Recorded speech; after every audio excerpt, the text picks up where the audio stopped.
आपके अपने इस YouTube चैनल पर आपका अभिनंदन करता हूं साथियों।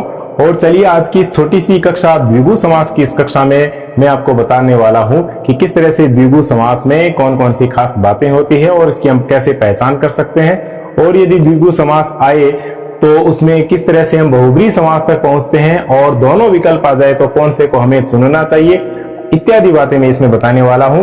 तो अंत तक इस वीडियो को देख करके आप इससे पूरा लाभ ग्रहण करेंगे और पूरी समझ इससे ग्रहण करेंगे, ऐसे मैं आशा करता हूं। चलिए शुरू करता हूं। द्विगु समास विद्यार्थियों, हमने पढ़ा तत्पुरुष समास, तत्पुरुष समास, कर्मधारय समास और द्विगु समास। इन तीनों के तहत हमने देखा कि पहला पद गौण यानी पूर्व पद गौण और परपद यानी द्वितीय पद प्रधान होता है। तो इस तरह विद्यार्थियों पहले हम पढ़ लेते हैं द्विगु समास की परिभाषा। तो देखिए, जिस समस्त पद में यहां मैं परिभाषा उतार रहा हूं कि जिस समस्त पद में, समस्त पद का अर्थ सामासिक शब्द होता है, जिस समस्त पद में विद्यार्थियों प्रथम पद गौण, एक बात, प्रथम पद गौण, द्वितीय पद प्रधान, सीधी सी बात है, ये हमने पढ़ा इसमें भी, इससे पहले भी, द्वितीय पद प्रधान, प्रथम पद गौण, द्वितीय पद प्रधान हो, एक बात आ गई। और दूसरी बात क्या आएगी इसमें कि विग्रह करते हैं द्विगु समास में। द्विगु समास का कोई उदाहरण होता है, उसका हम विग्रह करते हैं, तो मुख्य बात क्या है कि हमें उस विग्रह में उतनी संख्या की वस्तुओं के समूह का पता चलता है जितनी संख्या इसके प्रथम पद में दी हुई होती है। तो इसका दूसरा लक्षण क्या हो जाएगा? प्रथम पद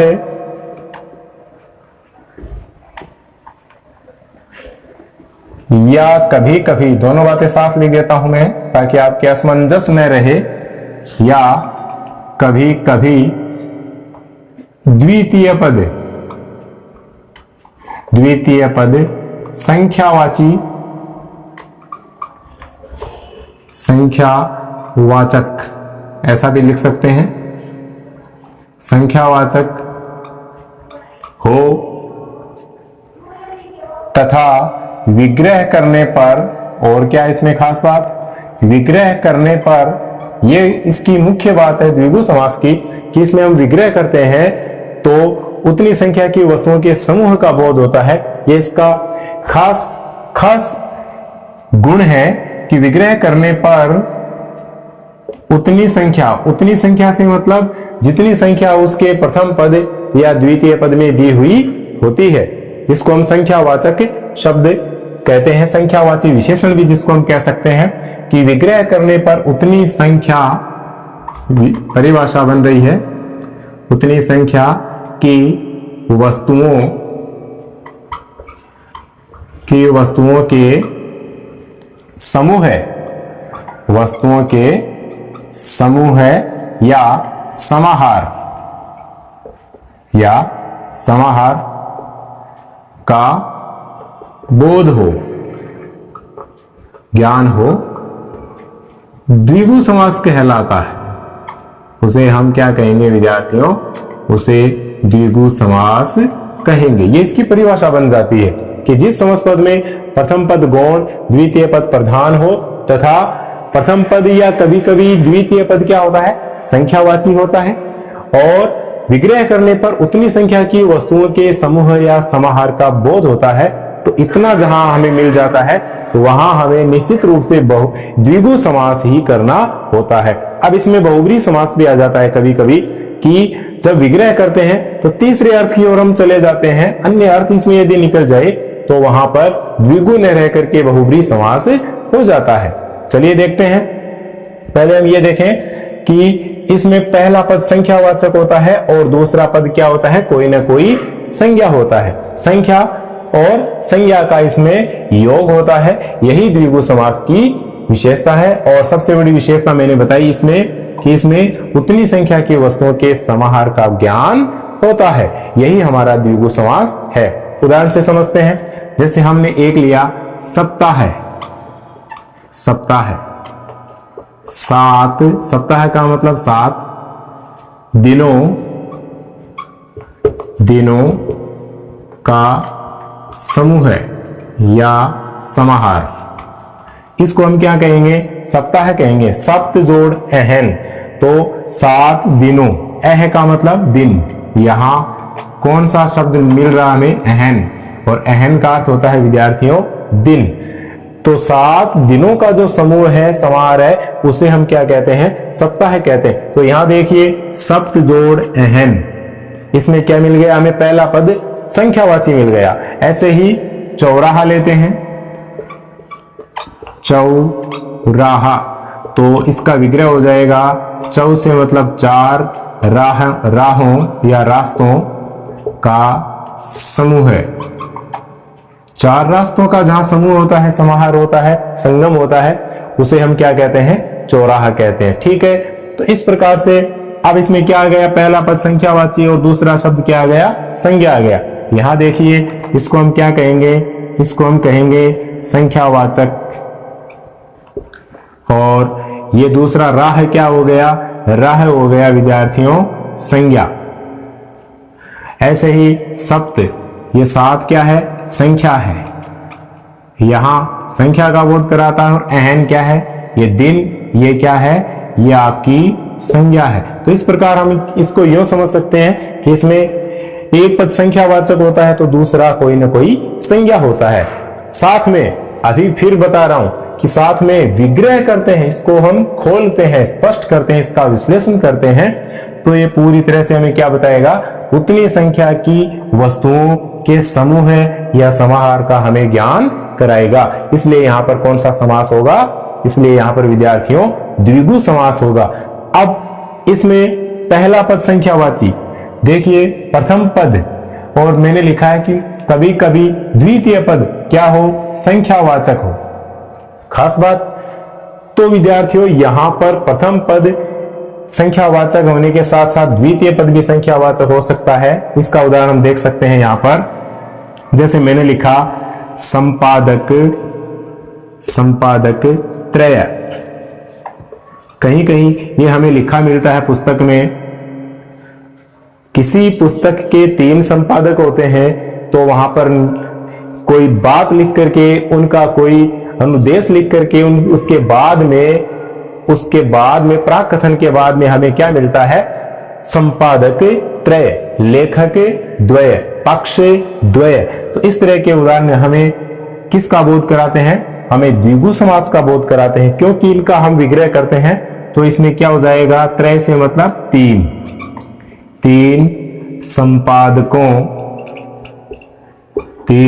संपादकों का समूह है। ये देखिए विद्यार्थियों, यहां पर क्या हो गया? 3 संपादकों का समूह हो गया। मतलब यह शब्द भी किसका ज्ञान करा रहा है? यह शब्द 3 संपादकों का, 3 संज्ञाओं का समूह है, हमें बता रहा है। तो इस प्रकार यहां देखिए यह आ गया संख्यावाचक, ये संख्यावाची शब्द आ गया। और विद्यार्थियों संख्यावाची विशेषण के साथ में ये क्या आ गई? संज्ञा आ गई। तो अब इससे हमें क्या समझ में आएगा कि पहला पद ही नहीं, कोई जरूरी नहीं कि प्रथम पद ही द्विगु समास में संख्यावाची हो। हाँ, हालांकि ज्यादा से ज्यादा प्रथम पद वाले उदाहरण मिलते हैं, लेकिन कुछ एक उदाहरण हमारी हिंदी भाषा में ऐसे भी हैं जिनमें दूसरा पद भी संख्यावाची होता है और वह उतनी संख्या की वस्तुओं के समूह का हमें ज्ञान कराता है, तो वहां भी द्विगु समास होता है। तो इसको रटने की आवश्यकता नहीं है कि बस ये देखें कि पहला पद हमें संख्यावाची मिले और उतनी संख्या की वस्तुओं का हम समूह निकालें और तुरंत उसमें द्विगु समास कर डालें, ऐसा नहीं। अंधे होकर के नहीं, कूप मंडूक होकर के हमें निर्णय नहीं करना है, अपितु सविस्तार हमें समझ करके इसका निर्णय करना है, तब हमें परीक्षा में अच्छे अंक प्राप्त होंगे। यहां लिखा हमने संपादक त्रय। ऐसे ही एक और उदाहरण लिख देता हूं, यहां लिख देता हूं मैं पक्ष द्वय। पक्ष, इसको भी आप उतार सकते हैं, पक्ष द्वय। अब देखिए 2 पक्षों का समूह ऐसे हो गया इसमें। और यहां देखें लेखक द्वय, एक उदाहरण और ले लेते हैं, लेखक द्वय। तो क्या हो गया? 2 लेखकों का समूह है, 2 लेखकों का समूह है। बिल्कुल, ये किस कोटि के उदाहरण है? ये अपने द्विगु समास की कोटि के उदाहरण है। इसमें और इसमें, इन दोनों में क्या है? प्रथम पद संख्यावाची है, और इन दोनों और ये तीसरे, इन तीनों में विद्यार्थियों क्या है? परपद संख्यावाची है। लेकिन ये है किसके उदाहरण? ये है अपने द्विगु समास के उदाहरण। अब परिस्थिति कई बार विपरीत बन जाती है। कैसे बन जाती है? कि किसी शब्द में द्विगु और बहुव्रीहि दोनों हो सकते हैं, लेकिन उनकी पहचान कैसे हो? तो उदाहरण से हम समझ सकते हैं कि इसमें बहुव्रीहि और द्विगु दोनों होते हैं। देखिए कैसे। एक वाक्य में लिखता हूं कि दशानन, ये देखिए इसमें आता है कि दशानन को देखकर, दशानन को देखकर वानर विस्मित हो गए, विस्मित हो गए। एक वाक्य हुआ, यहां मैंने इसको रेखांकित किया। अब मैं दूसरा वाक्य लिखता हूं कि रावण के दशानन देखकर वानर विस्मित हो गए।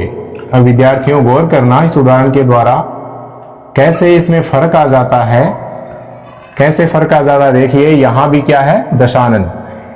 रावण के दशानन देख करके वानर विस्मित हो गए। सीधा पहले यहां पड़ा है दशानन को देखकर वानर विस्मित हो गए। यहां दशानन, 10 जोड़ आनन, 10 है मुख जिसके वह, 10 मुख वाला है जो वह। यहां पर क्या हो रहा है? यहां पर दोनों शब्दों के शाब्दिक अर्थ से कोई तीसरा अन्य अर्थ स्पष्ट हो रहा है, ध्यान अन्यार्थ की ओर जा रहा है। तो यहां पर क्या है? न 10 प्रमुख है न आनन प्रमुख है, बल्कि तीसरा अर्थ क्या निकल रहा है? रावण। 10 मुख वाला है जो वह है, कौन? रावण। तो यहां पर क्या अर्थ निकला? रावण। यहां रावण अर्थ निकला, अन्य अर्थ निकला। तो इसमें कौन सा समास छुपा हुआ है? यहां पर आ गया आपका बहुव्रीहि। अब यही वाक्य थोड़ा सा बदल कर लिखा गया है कि रावण के दशानन देखकर वानर विस्मित हो गए। रावण के 10 मुख, 10 जोड़ आनन मतलब दशानन, यानी 10 मुखों का समूह है। तो रावण के 10 मुख देख करके वानर क्या हो गए? विस्मित हो गए। क्योंकि यहां पर पहले रावण लिखा है और यह दशानन अपने आप में इस रावण का बोध न करा करके, अन्य अर्थ का बोध न करा करके क्या कर रहा है विद्यार्थियों? यह केवल और केवल 10 मुखों के समूह का हमें ज्ञान कराता है। अतः इस उदाहरण में यहां इस शब्द में कौन सा उदाहरण हो गया? अपना द्विगु। तो यहां पर द्विगु समास छुप गया। ये द्विगु समास का उदाहरण है विद्यार्थियों। इस तरह से वाक्य में प्रयोग करने पर कैसे अर्थ निकलता है? अर्थ की प्रधानता के आधार पर वस्तु स्थिति के अनुसार किसी शब्द का, किसी समस्त पद का विग्रह करके उसका अर्थ ग्रहण किया जाता है। यह भाषा में बड़ी महत्वपूर्ण बात होती है। किसी प्रतियोगी परीक्षा में यदि इन दोनों उदाहरणों को दे दिया जाए, या फिर एक उदाहरण लिख दिया और ये एक उदाहरण लिखने के बाद में उसमें दोनों विकल्प आ गए, हालांकि दोनों उदाहरण वाक्य देख करके पूछे जाने की संभावना बहुत कम होती है। अभी तक ऐसा देखने में नहीं आया है, लेकिन हो सकता है कि कंपटीशन में इस तरह से भी वाक्य बनाकर पूछ बैठे, तो हमें वहां पर वाक्य को देख करके, वाक्य की स्थिति देख करके अर्थ ग्रहण करना है कि कौन सा समास उसमें विद्यमान है। लेकिन अकेला दशानन आता है और उसमें यह बहुत ही खास बात है कि अकेला दशानन आ गया, अकेला त्रिनेत्र आ गया, अकेला गणेश आ गया, अकेला गणपति आ गया। तो उनमें क्या है? दोनों पदों के शाब्दिक अर्थ से तीसरा अर्थ ग्रहण होता है। तो वहां पर यदि दोनों विकल्प आ जाते हैं, कौन से दोनों विकल्प? द्विगु और बहुव्रीहि, तो हमें वहां पर बहुव्रीहि को ही ठीक करना है, क्योंकि बहुव्रीहि समासों में प्रधान है, राजा कहलाता है। तो अंतिम विग्रह वहीं जाकर के समाप्त होता है, उससे आगे कोई विग्रह नहीं हो सकता किसी पद का। इसलिए वहां हमें बहुव्रीहि समास को प्रमुखता देनी होगी।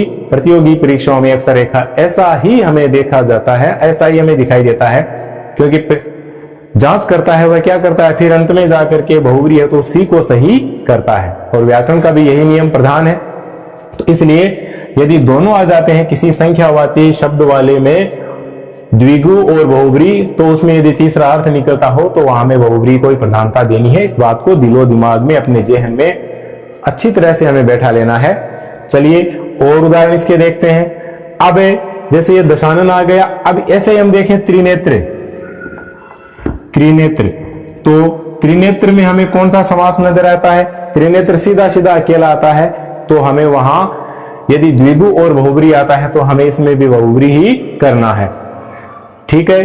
और कुछ शब्द ऐसे हैं, जैसे तिरंगा आ गया, तीन रंग का समूह है, लेकिन तीन रंग वाला है जो वह है, दोनों अर्थ निकलते हैं। तो कुछ से शब्दों में क्या है कि दोनों अर्थ निकलते हैं, तो दोनों अर्थ निकलते हैं तो वहां में बहुब्री को प्रधानता देनी है। बहुब्री नहीं है तो उस दशा में हम द्विगु समास को वहां पर सही कर सकते हैं। तो इस प्रकार ये द्विगु समास है, संख्यावाची और खासकर समूह का बोध कराने वाला समास है। इसमें भी दूसरा पद प्रधान होता है, क्रिया है, वह दूसरे पद के आधार पर ही अपना लिंग वचन परिवर्तित करती है। और अब इसके अन्य उदाहरण है, खासकर द्विगु समास के मुख्य उदाहरण है, वह मैं लिख देता हूं, फिर उनका हम विग्रह करते हैं। उससे हमारे पास द्विगु समास के शब्दों का एक भंडार एकत्र होगा। चलिए देखते हैं इन उदाहरणों का विग्रह। देखिए, जैसे पहला उदाहरण इसमें लिखा है अठन्नी। अठन्नी का मतलब होता है आठ आनों। आठ आनों का समूह। विद्यार्थियों, आठ आनों का समूह क्या कहलाता है? अठन्नी कहलाता है। पहला पद क्या हो गया? आठ, संख्यावाचक हो गया, और दूसरा पद आने के लिए है, तो आना क्या है? संज्ञा है। इस प्रकार संख्या हो गई और संज्ञा हो गई, तो इस तरह से क्या हो गया? अपना द्विगु समास हो गया। दशक, 10 वर्षों का समूह है। अब एक खास बात बता दूं, देखो दशक, जिस तरह से कोई तत्सम शब्द आता है तो उसमें श पहले का प्रयोग होता है। ठीक है। अब जैसे हमने लिखा दशानन, दशानन, इसमें भी देखिए श पहला है, और दशक इसमें देखिए पहला है, लेकिन हम सीधा लिखते हैं संख्या 10, तो इसमें अपना दंत्य स आता है तद्भव के रूप में। तो ये हमें ध्यान रखने की बात है। दशानन में जैसा आता है उसको हम 10 में पहला श का प्रयोग नहीं करेंगे, वरना वर्तनी संबंधी अशुद्धि हमारी शब्द में, शब्दावली में हो जाएगी। तो ऐसा नहीं करना है। दशक 10 वर्षों, 10 वर्षों का समूह है। वैसे 10 का समूह भी दशक होता है, लेकिन ज्यादातर दशक का प्रयोग की इससे इस दशक के उस दशक के ऐसे वाक्य में प्रयोग किया जाता है कि ये इस दशक के कवि रहे हैं। तो 10 वर्षों का समूह है। नवग्रह है, ग्रह 9 होते हैं, तो 9 ग्रहों का समूह है। ये इसमें विग्रह हो जाएगा द्विगु समास का। दुमंजिला, 2 मंजिल,